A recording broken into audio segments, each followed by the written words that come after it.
పరమగీత గ్రంథము 5వ అధ్యాయము 12వ వచనం. అతని నేత్రములు నదీ తీరములందుండు కువ్వల వలె కనబడుచున్నవి. అవి పాలతో కడగబడినట్టున్నవి. అవి చక్కగా తాచిన రత్నముల వలె ఉన్నవి. ఇక్కడ వచనములో చూస్తే ప్రియుని యొక్క నేత్రములను గూర్చి వివరిస్తుంది. ప్రియుడైన యేసుక్రీస్తు వారిని గూర్చి. యేసుక్రీస్తు వారి యొక్క నేత్రాలు ఎలాంటివో, ఆయన పాదాలు ఎలాంటివో, ఆయన యొక్క శిరస్సు ఎలాంటిదో, ఆయన వైఖరి ఎట్లాంటిదో. నా ప్రియుడు ధవళవర్ణుడు, రత్నవర్ణుడు. 10,000 మంది పురుషుల్లో మీరు అతను గుర్తింపవచ్చును అని చెప్పింది. తన తల వెంట్రుకలు కాకపక్షముల వలె కృష్ణవర్ణములు అని చెప్పింది. చెక్కిళ్ళు పరిమళ పుష్పసానములు సుగంధ వృక్షముల చేత శోభిల్లు ఉన్నత భూభాగములు. అతని పెదవులు పద్మములు వంటివి, ద్రవరూపక జటామాంసి వలె అవి పరిమళించును. అతని కరములు తార్షీషు రత్నభూషితమైన స్వర్ణ గోళముల వలె ఉన్నవి. అతని కాయము నీలరత్న ఖచ్చితమైన విచిత్రమగు బంతపు పనిగా కనబడుచున్నది. అతని కాళ్ళు మేలిమి బంగారు మట్ల యందు నిలిపిన చలువరాతి స్తంభముల వలె ఉన్నవి. అతని వైఖరి లెబానోను పర్వత తుల్యము, అది దేవదారు పర్వత వృక్షములంత ప్రసిద్ధము. అతని నోరు మది మధురము, అతడు అతి కాంక్షణీయుడు. యెరూషలేము కుమార్తెలారా, ఇతడే నా ప్రియుడు, ఇతడే నా స్నేహితుడు. బోలో యేసు మహారాజుకు. ప్రభునందు ప్రియులారా, యేసుక్రీస్తు వారి యొక్క నేత్రములు ఎలా ఉన్నాయో, ఆయన యొక్క నోరు ఎట్లా ఉందో, శిరస్సు ఎట్లా ఉందో, ఇవన్నీ వివరిస్తూ ఆయన నేత్రములు, యేసు వారి యొక్క నేత్రములట అవి పాలతో కడగబడినట్లుగా గువ్వనబడే పక్షిలేగా కనబడుచు ఉన్నాయి నేత్రాలు. పాదములు వనగా నడక, కళ్ళు వనగా చూపు. ఈ రోజున మన యొక్క పాదాలు కడగబడటం అంటే అర్థం ఏమిటంటే మన యొక్క నడక, ఓ మాటలో చెప్పాలంటే పాదములు అనగా ప్రవర్తన అనబడేటువంటిది సరి చేసుకోవాలి. చాలా మంది బాప్తిస్మాన్ని పొంది 20 ఏండ్లైనా కానీ వారి ప్రవర్తనే సరి చేసుకోరు. యేసు నమ్మారు, బాప్తిస్మాన్ని పొందారు, యేసు నామములో బాప్తిస్మాన్ని పొందారా, కడగబడ్డారు. యేసు నమ్మారు కానీ బలహీనతలు ఉండిపోయాయి. కొంతమంది మారలేదు. ఎన్ని ప్రసంగాలు విన్నా కొంతమందిలో మార్పు రాదు, పశ్చాత్తాపము రాదు. గమనించే మాట ఏమిటంటే, పేతురు గారు ఉన్నారు. యేసు ఎవరో నేను ఎరుగునని ముమ్మారు అబద్ధమాడిన పేతురే ఎన్నేళ్లు ఏడ్చాడో. దాదాపుగా 37 సంవత్సరాల కాలం పేతురు గారు ఏడ్చారు అన్నారు. దాదాపు క్రీస్తు శకం 60 ఏళ్ళు కాబోలు ఆయన సిలువేయబడి చంపడ్డారు. 37 సంవత్సరాలు పేతురు ఏడుస్తూనే, కోడి కూసిన వెంటనే ఏడ్చేసేవాడు పేతురు గారు. కోడి కూసిన వెంటనే ఏడ్చి, అయ్యో నేనే కదా కోడి కొయ్యక మునుపు 3 సార్లని అబద్ధమాడతానని ప్రభు చెప్పినట్లు నేను అట్లా చేశాను. దేవా నన్ను క్షమించి, ఎంత తప్పు చేశాను. కోడి కొయ్యగానే గుర్తొచ్చేసింది తన అబద్ధాలు. ఈ రోజున సంఘములో కొంతమంది బలహీనతల్ని అలాగే ఉంచేసుకుని వెళ్ళిపోతుంటే రేపు మేఘం ఎక్కేది ఎట్లా? వధువు సంఘము వారిని కొరకు ఎదురు చూచుచున్నది. అధమ మొక్క పాపమైన అంటకుండా ఉన్నది, అంటనీయకున్నది, అంటనుచున్నది అన్నారు. మహిమ నుండి అధిక మహిమకు అన్నారు. గలతీ పత్రికలో 4వ అధ్యాయం 19వ వచనములో, నా పిల్లలారా క్రీస్తు స్వరూపం మీ యందు ఏర్పడు వరకు, క్రీస్తు యొక్క స్వరూపం మీలో ఏర్పడాలి అన్నారు.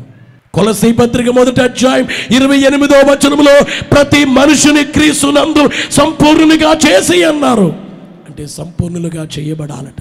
క్రీస్తునకు కలిగిన సంపూర్ణతకు సమానమైన సంపూర్ణత అనే మాట ఎఫెసీ పత్రికలో 4వ అధ్యాయంలో పౌలు గారు వ్రాశారు.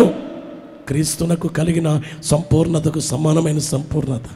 అలాగే ప్రియులారా, హెబ్రీ పత్రికలో 6వ అధ్యాయంలో సంపూర్ణుల మగుటకు సాగిపోదామని వ్రాయబడింది. సంపూర్ణులగుటకు నువ్వు బాప్తిస్మాన్ని పొంది రక్షించబడ్డావు, కానీ యేసు నామములో రక్షణ పొంది చాలనుకుంటున్నావు. కానీ నువ్వు సంపూర్ణత కావాలి. సంపూర్ణత కావడానికి ఒక అంశం ఏమిటంటే పాదశుద్ధి. అంటే నీ ప్రవర్తన, నీ రీతి ఎలాగుందో, నీ చూపు ఎలాగుందో, నీ పాదములు ఎట్లా ఉన్నాయో అవన్నీ సరిచేయబడేటువంటి రీతి ఒక్కసారి దేవుని యొక్క చూపును గూర్చి కొన్ని విషయాలు మనం జ్ఞాపకం చేస్తున్నాను. హబక్కూకు గ్రంథములో 1వ అధ్యాయం 13వ వచనములో, నీ కనుదృష్టి దుష్టత్వము చూడలేనంత, నీ కనుదృష్టి దుష్టత్వము చూడలేనంత నిష్కళంకమైనది కదా. ఎలాంటిది? దేవుని యొక్క కనుదృష్టి దుష్టత్వాన్ని చూడలేనంత నిష్కళంకమైనది. దేవుని యొక్క కనుదృష్టిట ఏదైనా దుష్టత్వం చూస్తే తట్టుకోలేని కన్నులు. ఇవాళ నేను అడుగుతున్నాను, నీ కళ్ళు ఎలాంటి కళ్ళు? లోకమంతా దుష్టత్వముతో ఉంటే నీవు చూచి చూడకుండా ఉంటున్నావంటే ఏమనాలి? నీ ఇంట్లో వాడు ఇంకా రక్షించబడలేదు, ఏమనాలి? నీ ఇంటి వారిని వచ్చి నువ్వు చూచి చూడకుండా, నీ వీధిలో వాళ్ళని చూచి చూడకుండా, సమాజాన్ని చూచి చూడకుండా, సంఘము పాడైపోతే చూచి చూడకుండా, సంఘములో పునాదులు దెబ్బతింటే చూచి చూడకుండా ఉంటున్నావు. దేవుని కళ్ళు లాంటి కళ్ళేనా నీకు? ఆయన నేత్రాలు దుష్టత్వాన్ని చూడలేనంత నిష్కళంకమైన కళ్ళు ఆయన కళ్ళు. 33వ దావీదు సంకీర్తన 13వ వచనాన్ని మనము చూస్తే, యెహోవా ఆకాశములో నుండి కనిపెట్టుచున్నాడు, ఆయన నరులందరినీ దృష్టించుచున్నాడు. వినాలి, నరులందరినీ ఏం చేస్తున్నారు? దేవుడు నన్ను చూడట్లేదు, దేవుడు నేనేం చేస్తున్నానో చూడట్లేదు అనుకోకూడదు. బైబిల్ చెప్పేది ఏమిటంటే నరులందరినీ ఆయన దృష్టించుచున్నారు. 19వ వచనాన్ని మనము చూస్తే, యెహోవా దృష్టి ఆయన యందు భయభక్తులు గల వారి మీదను, ఆయన కృప కొరకు కనిపెట్టు వారి మీదను నిలుచుచున్నది. దేవుని యొక్క దృష్టి ఆయన యందు భయభక్తులు కలిగిన వారి మీదకి. నువ్వు దేవుడంటే భయభక్తులు కలిగి ఉంటే ఎవరు నిన్ను చూడటం మానేసినా కానీ, నీ బంధువులు నిన్ను చూడటం మానేసినా కానీ, నీ స్నేహితులు నీ వైపు చూడకపోయినా కానీ, నీ పేదరికాన్ని చూచి నీ వైపు ఎవరు చూడలేకపోయినా కానీ, దేవుని దృష్టి నిన్ను చూస్తుంది. దేవుడు నిన్ను చూస్తున్నారు. యేసు మహారాజు. చాలా మంది అనుకునేది ఏమిటంటే దేవుడు నన్ను చూడట్లేదు. బైబిల్ చెప్పేది ఏమిటంటే ఆయన కనుదృష్టి ఆయన యందు భయభక్తులు గల వారి మీద, ఆయన కృప కొరకు ఎవరు కనిపెడుతున్నారో కృప కొరకు. అందుకే నేను చాలా సార్లు ఓ మాట అంటాను, విశ్వాసం ఓడిపోదో, విశ్వాసమునకు ఓటమి లేదో. దేవునిపై విశ్వాసం ఉంచిన వ్యక్తి, దేవుని చూచిన వ్యక్తి నీకు నువ్వు మారాలి. నీలో మార్పు ఉంటే చాలు, ఆయన చూసుకుంటారు. కానీ మారవు, నీ బుద్ధి మారదు, నీ వ్యసనాలన్నీ అలాగే ఉంటాయి. ఇంకా దేవుడు నిన్ను చూడాలంటావు, అవి మానేసుకో, శుద్ధి చేసుకో, యేసు రక్తంతో కడిగేసుకో, మార్పు చెందు, విశ్వాసంగా ఆయన వైపు చూడు. కృప కొరకు ఎవరు కనిపెడుతున్నారో కృప కొరకు కనిపెట్టు వారి మీద, మీ కృప నాకు కావాలయ్యా, మీ కృప ఉంటే నాకు చాలని కృప కొరకు ఎవరు కనిపెట్టుచున్నారో వారి మీద ఆయన కనుదృష్టి ఉంది. యేసు మహారాజుకు. అందుకనే ఆయన నేత్రాలు పాలతో కడగబడినట్లున్నటువంటి నేత్రాలుగా ఉన్నవి అని ఇక్కడ వ్రాయబడిన మాట గమనించాలి. దినవృత్తాంతంలో 2వ గ్రంథం 16వ అధ్యాయము 9వ వచనాన్ని మనము చూస్తే, తన ఎడల యథార్థ హృదయము గల వారిని బలపరచుటకై యెహోవా కనుదృష్టి, ఎవరైతే దేవుని ఎడల యథార్థ హృదయము కలిగిన వారిగా ఉంటారో వారిని బలపరచడానికి యెహోవా కనుదృష్టి లోకమంతటా సంచారము చేయుచున్నది. ఎవరైతే యథార్థ హృదయముతో ఉంటారో వారిని బలపరచడానికి దేవుని యొక్క నేత్రాలు చూస్తున్నాయి. యేసు మహారాజుకు.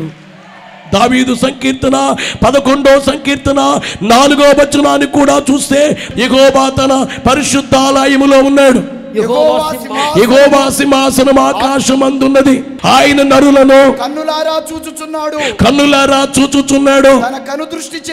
తన కనుదృష్టి చేత ఆయన వారిని పరిశీలించుచున్నాడు. 17 వచనాన్ని కూడా చూస్తే, నీ సన్నిధి నుండి నాకు తీర్పు వచ్చును గాక, నీ కనుదృష్టి న్యాయముగా చూచును. హెబ్రీ పత్రిక 4వ అధ్యాయము 13వ వచనం, మరియు ఆయన దృష్టికి కనబడిన సృష్టం ఏదియూ లేదు. మనం ఎవరికి లెక్క చెప్పవలసి ఉన్నదో ఆ దేవుని కన్నులకు సమస్తమును మరుగు లేక తేటగా ఉన్నది. దేవుని కన్నులకు ఏది మరుగు లేదో తేటగా అంతా దేవుడు చూస్తున్నారు. ఆయన కన్నులకు కనబడనది ఏమీ లేదు. ఇర్మియా గ్రంథము 1వ అధ్యాయము 4-5 వచనాల్లో ఇర్మియా గారు గూర్చి దేవుడు తెలియజేసిన మాట ఏమిటంటే, యెహోవా వాక్కు నాకు ప్రత్యక్షమై ఈలాగు సెలవిచ్చెను, గర్భములో నేను నిన్ను రూపింపక మునిపే నిన్నెరిగి తిని నీవు గర్భము నుండి బయలుపడక మునిపే నేను నిన్ను ప్రతిష్ఠించి తిని. వినాలి, గర్భములో ఉండగానే నేను నిన్ను ఎరిగి ఉన్నాను. ఇది ఇర్మియా గూర్చి చెప్పినటువంటి మాట. దావీదు సంకీర్తన 139వ సంకీర్తన 16వ వచనములో చూస్తే, నేను పిండమునై ఉండగా నీ కన్నులు నన్ను చూచెను. నియమింపబడిన దినములలో ఒకటైనను కాకమునిపే నా దినములన్నీ పిండమునై ఉండగా నీ కన్నులు నన్ను చూచెను. దావీదు అంటున్నారు, పిండమునై ఉన్నప్పుడే కన్నులు చూచాయి. ఇర్మియాతో దేవుడు చెప్పారు, నీవు గర్భములో రూపింపగనిపే నేను నిన్ను ఎరిగి తిని అన్నారు. ఆదికాండము 7వ అధ్యాయం 1వ వచనములో చూస్తే నోవహును గూర్చి యెహోవా అంటున్నారు, ఈ తరవ నీవే నా ఎదుట నీతిమంతుడు అయ్యుట చూచి తిని. కనుక నీవును గమనించే మాట ఏమిటంటే, నోవహు ఈ తరం వారిలో చూస్తే నీవే కనిపించావు నీతిమంతుడుగా. అలాగుననే ఆదికాండ 16వ అధ్యాయం 13వ వచనములో చూస్తే, అది చూచుచున్న దేవుడు నీవే అని పేరు తనతో మాటలాడిన యెహోవాకు పెట్టెను. ఏలయనగా నన్ను చూచిన వాణ్ణి ఇక్కడ చూచి తిని కదా అనుకోనెను. చూచుచున్న దేవుడవో. హాగరు ఎలా ఉందో చూచిన దేవుడు.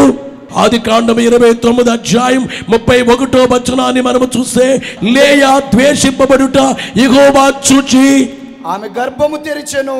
ఆమె గర్భం లేయ అనబడేటువంటి ఈమె ద్వేషించబడింది అందరి చేత, తండ్రి చేత, తన కుటుంబం చేత, భర్త చేత ద్వేషించబడితే లేయా ద్వేషించబడటం యెహోవా చూచారు. అలాగే ఈ రోజు నీవు ఎవరి చేత ద్వేషించబడుతున్నావు, నువ్వు ఒంటరిగా చేసావు, ఏ పరిస్థితులు నిన్ను ఒంటరిగా ఏకాకిగా చేశాయో అంతా నీ వైపు దేవుడు చూస్తున్నారు. చూడట్లేదు అనుకోక చూస్తున్నారు. బోలో యేసు మహారాజుకు.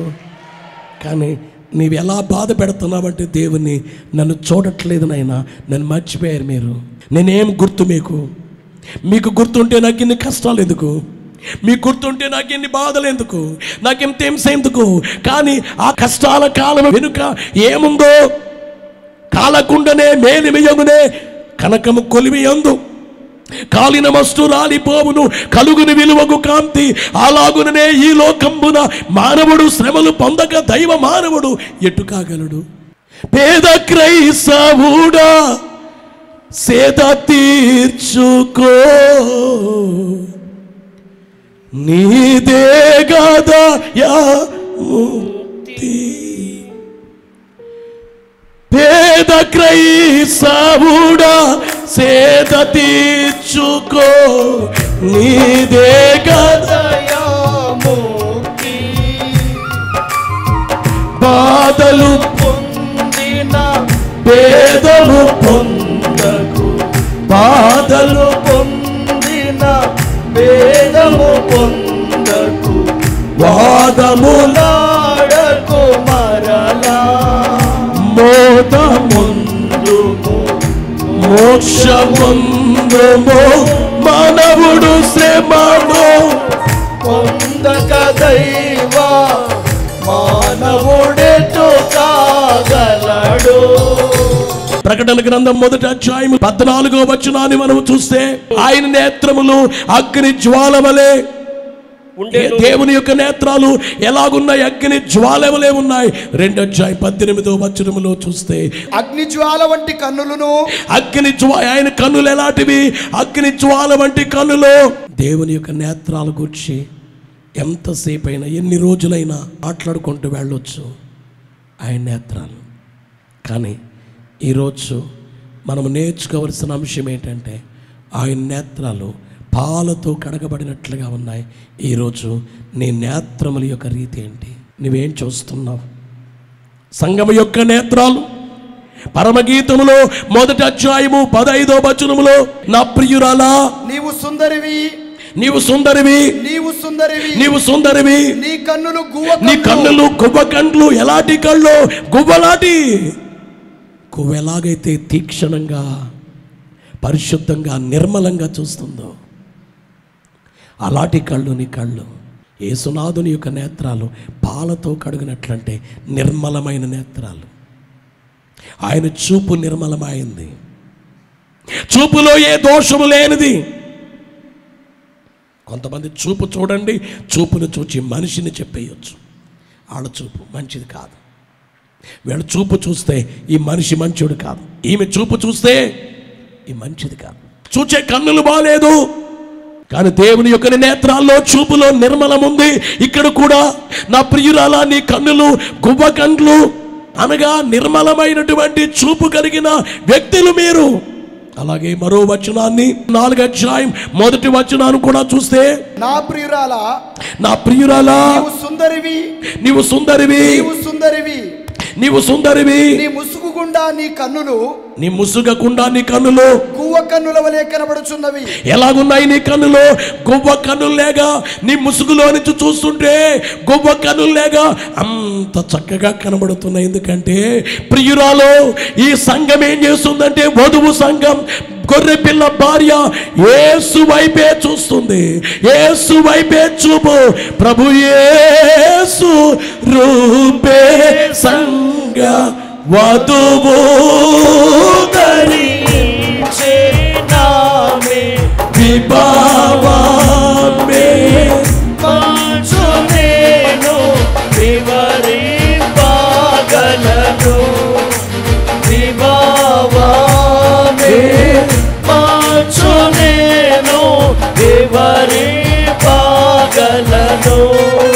మన కన్నులు ఎలాగుండాలి?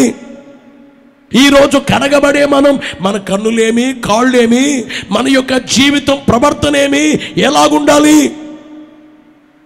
మన రీతి ప్రవర్తన ఏ రీతిగా ఉండాలి? బైబిల్ తెలియచేసే విషయాలు. కన్నుల్లో ఒక కన్నులో ధ్యాన కన్నులు. దావీదు సంకీర్తన 86వ సంకీర్తన 11వ వచనములో వ్రాయబడినటువంటి మాట మనము చూస్తే, యెహోవా, నేను నీ సత్యమును అనుసరించి నడుచుకొనున్నట్లు నీ మార్గమును నాకు బోధింపుము. నీ నామమునకు భయపడునట్లు నా హృదయమునకు ఏక దృష్టి కలుగజేయుము. ఏం చేయాలి?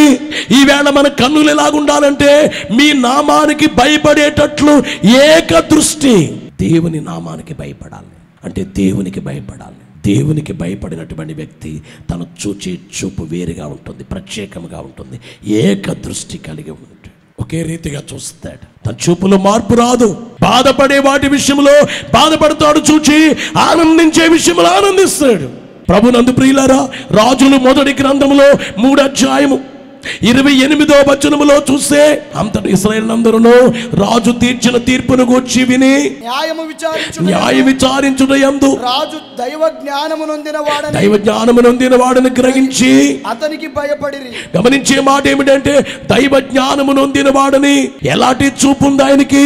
దైవ జ్ఞానమును చూడగలిగిన జ్ఞాన కన్నులు. ఒకటి ధ్యాన కన్నులు, రెండోది జ్ఞాన కన్నులు. రాజులు మొదటి గ్రంథం 4వ అధ్యాయం 29-30 వచనాలు కూడా చూస్తే, దేవుడు జ్ఞానమును బుద్ధిని వర్ణింపసఖ్యము కాని వివేచన గల మనస్సును సొలొమోనునకు దయచేసెను గనుక సొలొమోనునకు కలిగిన జ్ఞానము తూర్పు దేశస్తుల జ్ఞానము కంటెను, ఐగుప్తీయుల జ్ఞానమంతటి కంటెను అధికమై ఉండెను. ఈ కన్నులు ఏమిటంటే జ్ఞాన కన్నులు. జ్ఞానముతో విమోచించి, ఇది నిజమేనా, ఇది చెయ్యొచ్చా? ఈ రోజున చాలా మందికి జ్ఞాన కన్నులు లేవు కనుక ఎవరేం చెబితే అది వినేస్తున్నారు. జ్ఞానం లేదు. ఒకరు బోధ చేస్తే ఆయన దగ్గరే ఉంటారు. ఆయన చెప్పేది నిజమా కాదా? ఆయన స్వార్థం కొరక? ఆయన భక్తుడైనా? ఉండవలసిన లక్షణాలు ఉన్నాయా? ఎటు ఏ బోధ చేస్తే ఆ బోధకే రెల్లు లేగా యోహాను గారు ఉన్నారు. నా వెనుక వచ్చువాడు అని చెప్పిన యోహానే ఓనాటి కాలంలో ఆయనేనా అంటే యేసునాథుడు అన్నారు. అరణ్యములోకి ఎందుకు వెళ్తున్నారు? రెల్లు కొరక? యోహాను ఒక రెల్లు కదిలితే కదిలింపబడుతుంది. కొంతమంది రెల్లు లేక కదిలిపోతారు. మీలో కొంతమందిని నేను 30 సంవత్సరాలుగా మిమ్మల్ని చూస్తున్నాను. కదలకుండా స్థిరులుగా విశ్వాసములో నిలిచినటువంటి విశ్వాసులు నేను చూస్తున్నాను. కానీ మీలో కొంతమంది రెల్లు లెక్క కదిలి మరలా క్షమించమని అడిగి మరలా మారినవారు. అలాగ ఉండకండి. క్షమించమని అడిగి మరలా రెల్లు లెక్క కదిలిపోకు. అనుభవాల్లో నుంచి బయటకు వెళ్ళిపోకు. ఈ ప్రత్యేకతల్లో నుంచి బయటకు వెళ్ళిపోకు. ఈ బోధల్లో నుంచి బయటకు వెళ్ళిపోకు. రెల్లు లేక కదిలిపోకు. ఒకటి ధ్యాన కన్నులు, రెండోది జ్ఞాన కన్నులు, మూడోది చూస్తే హెబ్రీ పత్రిక 11వ అధ్యాయం 1వ వచనములో చూస్తే విశ్వాసమనున్నది నిరీక్షింపబడు వాటి యొక్క నిజ స్వరూపమును అదృశ్యమైనవి యున్నవనుటకు రుజువునయున్నవి. ఈ వచనములో వ్రాయబడినటువంటి మాట ఏమిటంటే విశ్వాస కన్నులు. మొదటిది ఏంటి? ధ్యాన కన్నులు, ధ్యానములో దేవుని చూడటం. రెండో కన్నులు ఏమిటంటే జ్ఞాన కన్నులు. మూడోది ఏమిటంటే విశ్వాస నేత్రాలు. విశ్వాస నేత్రములు వీక్షించుచున్నవి నిన్ను. విశ్వాస నేత్రములు వీక్షించుచున్నవి నిన్ను. ఉన్నవి ఉన్నట్టు చూచి సన్నుతి ఉన్నవి ఉన్నట్టుగా చూచే కన్నులు విశ్వాస నేత్రాలు. ఇవాళ నేను అడుగుతున్నాను, విశ్వాస నేత్రాలు నీకున్నాయా? అంటే ఈ నేత్రాలు కడుగుకుంటే ఆ నేత్రాలు వస్తాయి. ఈ మానవ నేత్రాలు శుద్ధి చేసుకుంటే యేసు రక్తముతో ఆ నేత్రాలు వస్తాయి. సంఖ్యాకాండం 12వ అధ్యాయం 8వ వచనములో మోషే గారుకున్నటువంటి కన్నులు మనము చూస్తే అతడు యెహోవా స్వరూపమును నిదానించు చూచును. మోషే ఎలాంటి వాడంటే దేవుని చూచే కన్నులు కలవాడు. ఈరోజు మీ అందరినీ నేను అడుగుతున్నాను, నీ కన్నులు దేవుని చూచే కన్నులేనా? ఎలాగున్నాయి కన్నులు? లోకాన్ని చూస్తున్నాయా? దేవుని చూస్తున్నాయా? దావీదు సంకీర్తన 25 సంకీర్తన 15వ వచనములో నా కన్ను దృష్టి ఎల్లప్పుడూ యెహోవా వైపునకే తిరిగి ఉన్నది. యెహోవా వైపునకే తిరిగి ఉన్నది. నా కన్ను దృష్టి ఎప్పుడు కూడా దేవుని వైపే చూస్తూ నేను నడుస్తున్నాను. పాదశుద్ధి చేయించుకునే వాళ్ళారా, నువ్వు మారాలి, శుద్ధి చేయబడాలి, ఉండవలసినవి ఉండాలి, కానివి తీసేయబడాలి. నీ కన్ను దృష్టి మారాలి. నీ కన్ను దృష్టి మారితే నీ చెవి కూడా మారుతుంది. నీ కన్నులు మారితే నీ చెవులు మారుతాయి, నీ నోరు మారుద్ది. ఈవేళ కొంతమంది విశ్వాసులు బాప్తిస్మాన్ని పొంది పాదశుద్ధి సంస్కారం తీసుకుని భయంకరంగా మాట్లాడతారు. వాళ్ళ నోరు ఎప్పుడు మారుద్ది? కోపం వస్తే చెడు మాటలు, అబద్ధాలు ఎప్పుడు మారుతారు? మంచిది ఎప్పుడు జరుగుతుంది? నీవు ఎలాగొచ్చావో అలాగే ఇంటికి వెళ్ళిపోతే ఏం ప్రయోజనం? నీ చెవులు మారాలి, కన్నులు మారాలి, నీ చూపు మారాలి, నీ చేష్టలన్నీ మారాలి, శుద్ధి చేయబడాలి. అలాంటి శుద్ధి కలిగిన వారు రావాలనే ఆయన పవిత్రమైన రక్తాన్ని యేసు కల్వరి కొండ మీద చిందించారు. యేసు రక్తము ప్రతి పాపము నుండి మనలను పవిత్రులుగా చేయను. యేసు రక్తముతో కడుక్కొని సిలువ వేయబడి చనిపోయి తిరిగి లేచి పరమునకు వెళ్ళి మరలా రాబోతున్న యేసయ్య రాకడికి సిద్ధపడి కడగబడిన వారి కొరకు రాబోవచ్చున్న యేసును కలుసుకుందాం. అట్టి భాగ్యము దేవుడు మనకెల్లరకు మెండుగా దయచేయును గాక.